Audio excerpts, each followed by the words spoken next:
I'm guessing that a lot of the stuff I'm going to go over today you've heard about in your social studies classes. Might be a little bit redundant. I'm going to give you a second to read about this species of plant called hydrilla and how it was imported from Asia, used in home aquariums, introduced into the Florida ecosystem, and now it has spread everywhere like crazy.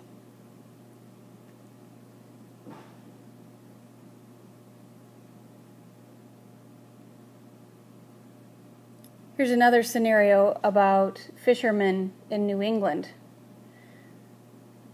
and how the numbers of cod have gone down.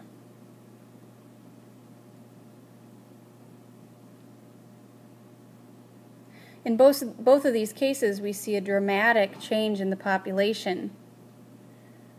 Remember that a population is a group of organisms of a single species that live in a given area.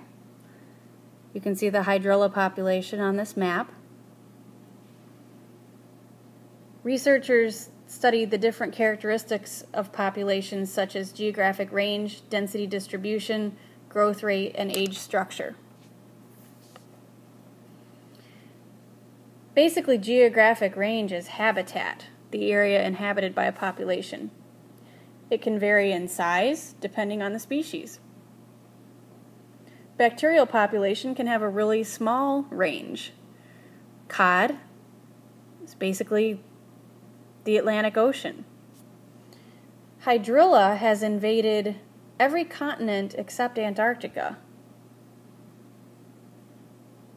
and it's found in many places in the United States. Population density is the number of individuals per unit area. Densities can differ depend on what species you're talking about. Distribution can be random, uniform, or concentrated in clumps. Purple lupine is a wildflower that shows random distribution. The dots represent the members of a population, so it's completely random there.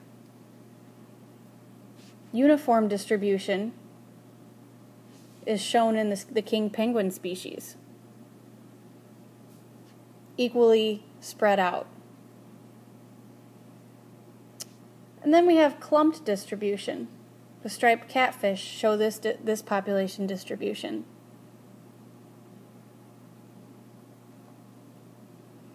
Another population characteristic is growth rate. Determines whether population increases, decreases, or stays the same. Hydrilla populations in their native habitats are controlled. They stay more or less the same over time. That's a population growth rate of 0. There's a high growth rate in Florida. Cod populations can decrease. That's a negative growth rate.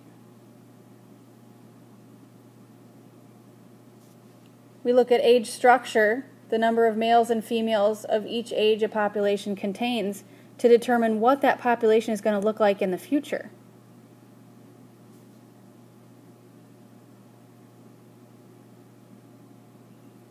Birth rate and death rate are considered. Just want to make sure I think I hit this twice. Yeah. Okay. So population growth can go up or down depending on how many individuals are added or removed.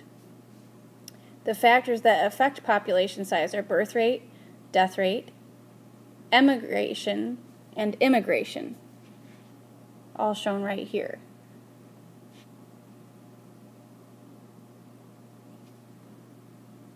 When a population's birth rate is higher than its death rate, that population will grow. If birth rate equals death rate, population is going to stay the same. If death rate is greater than birth rate, population is going to go down. Immigration is when an individual moves into a population. Emigration, I think of exit, is when an individual moves out of a population.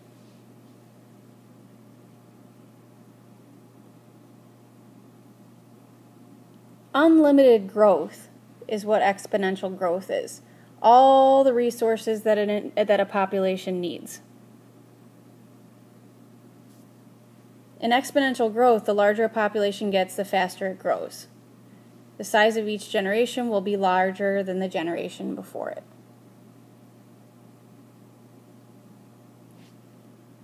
Hypothetically, a bacterium divides to produce 2 cells every 20 minutes. After 20 minutes, the bacteria divides to produce 2, after another, 2 produce 4, and then after another 20-minute period, in just an hour, we have 8 cells.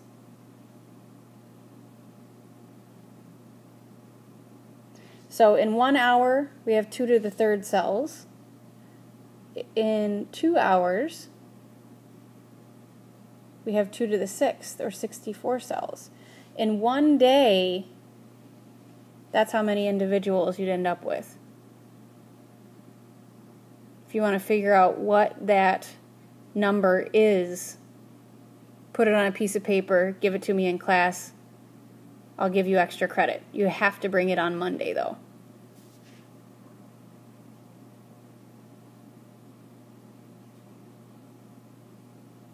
If you plot the size of this population over time, this is called a J-curve. As you can see here, if you use your imagination, it kind of looks like a J. J-curve is exponential growth. Unlimited growth. Larger and larger, faster and faster, to an infinitely large size.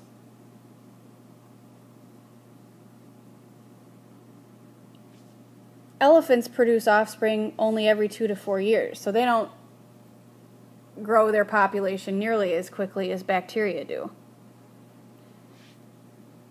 But even so, after 750 years, if there were exponential growth, there would be 20 million elephants. When an organism is moved to a new environment, its population can grow exponentially. European gypsy moths are an example in the northeastern U.S.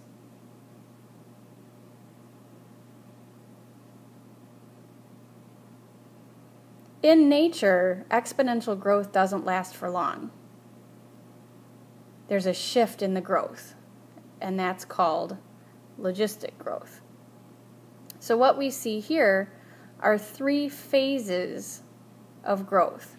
We have phase 1, where the population grows rapidly. That's exponential growth. Phase 2 is where the growth slows down, and phase 3 is where the growth stops. The population size stabilizes at carrying capacity. So after a short time, the population is growing exponentially, the resources are unlimited, few individuals die, many offspring are produced. So you see this rapid process going on. Phase 2 is when the growth begins to slow down. Phase 3 is where the population levels off. The population growth drops to 0, and the population will remain at or near this size indefinitely. This is called an S-curve. Logistic growth is an S-curve. If you use your imagination, this kind of looks like a flattened letter S.